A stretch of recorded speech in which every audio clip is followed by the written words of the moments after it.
Right, hi, my name is Jacob Chin, and this is my first podcast. And so my topic was, are the ice caps melting? And if so, what could be some effects of this? And so some background data on ice caps is that they're pretty much just chunks of ice, and they're mainly in the Antarctic, which is in the south, and the Arctic, which is in the north. And those are the two major ice sheets in the world. And so what is an ice sheet? Well, an ice sheet is, it's pretty much just terminology. An ice sheet is when the mass of ice is over 50,000 kilometers square kilometers in area. And then if it's under, it's considered an ice cap. And so that's just a little background. And so are the ice caps actually melting? Um, so this data is from climate.gov, and it is measuring the yearly minimum ice mass of the Arctic and the Antarctic. So when the Arctic and the Antarctic are at its coldest and it has the most ice, they measured it each year. And so as you can see, there's like a little decline over here, and then over here it's kind of steady. And then actually over here, this was an all-time low in 2023 for the ice. But this isn't 100% definitive. Uh, there isn't really much evidence to say that it's statistically significant, and so we can't really conclude that the ice caps are melting. And so in the IPCC reports, the scientists actually said uh, highly confident or very highly confident. And so for this specific topic, it was cross chapter paper 6, so it dealt with the polar regions. And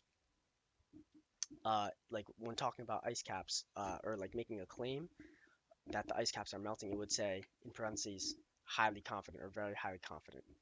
So there isn't enough actual concrete evidence to definitively prove the claim.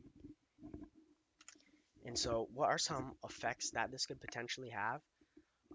Firstly, it deals with a rising sea level. And so, when we're talking about rising sea level, we need to talk about the ice that is not in the water, so ice on land, because if there's just ice in the water and it melts, it's not going to affect the sea level. And so, here we have a graph. It's also from climate.gov, um, and it indicates the sea level on a global scale. And so this is the change in sea level from 1993 to 2008, comparing it to the average, which is like the average would be the zero line. And as we can see, the sea level is appearing to increase. And so this data is on a global scale, and so it could be very different for other regions of the world, but it seems to be to increase. But again, you can never be too like confident, and so the data is there, but it's not definitive, like not proven. And so next we've got albedo measurements. And so what is albedo? It's the amount of energy reflected by a surface. And so if the surface is lighter, for example, snow or sand, light will come down from the sun, reflect off of the surface, and go back into space. And for darker surfaces like the sea or trees, grass, things like that, it will have a lower albedo and light will be absorbed, making it warmer. And so this graph is from the NASA Observatory, and it's a global measurement of albedo from 2000 to 2011. And as you can see, the graph is highly up and down over the zero line. And so just by looking at the graph, you can tell, like, I can't conclude anything from this. I mean, I can conclude that it's pretty consistent, I guess. So there isn't really a change in the albedo. And so we have these two pictures over here. This is also from the NASA Observatory, and we've got the North Pole on the left and the South Pole on the right. And so this is measuring the change in albedo. And so the more yellow it is, the more negative change in albedo it is. So that means more light is being absorbed. And the more blue means more light is being reflected.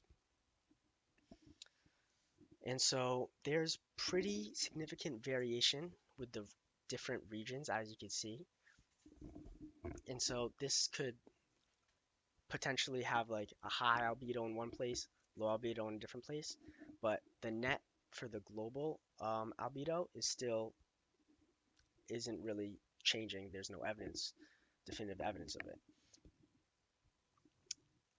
So so overall this data is pretty insignificant. So we can't really conclude that albedo is increasing or decreasing.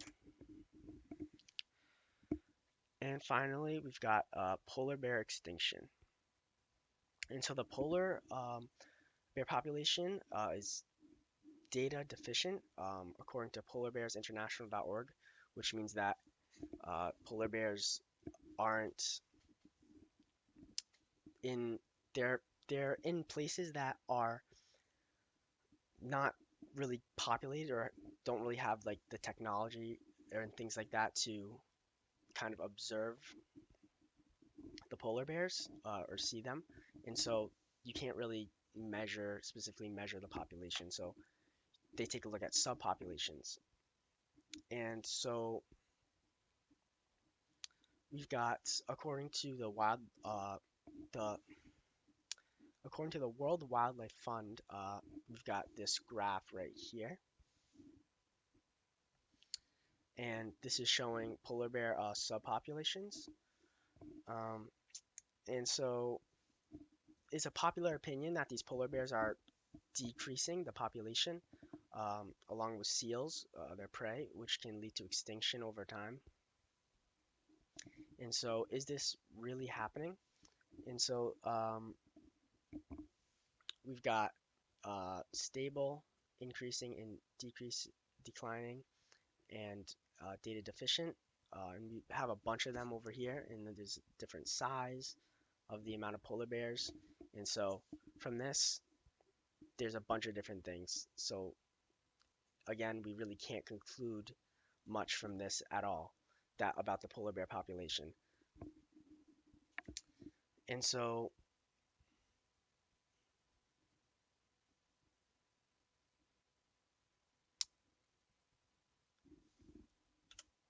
what can we conclude from this? So in conclusion, we can say that there isn't really concrete evidence to prove the melting of ice caps, um, but many scientists believe that it is very highly likely.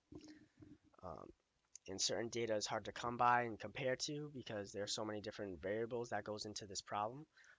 The problem of climate change is huge, and so any little variable can mess up an experiment, and you need a bunch of data in order to prove a certain claim, because there's so many different claims in climate change that it's very hard.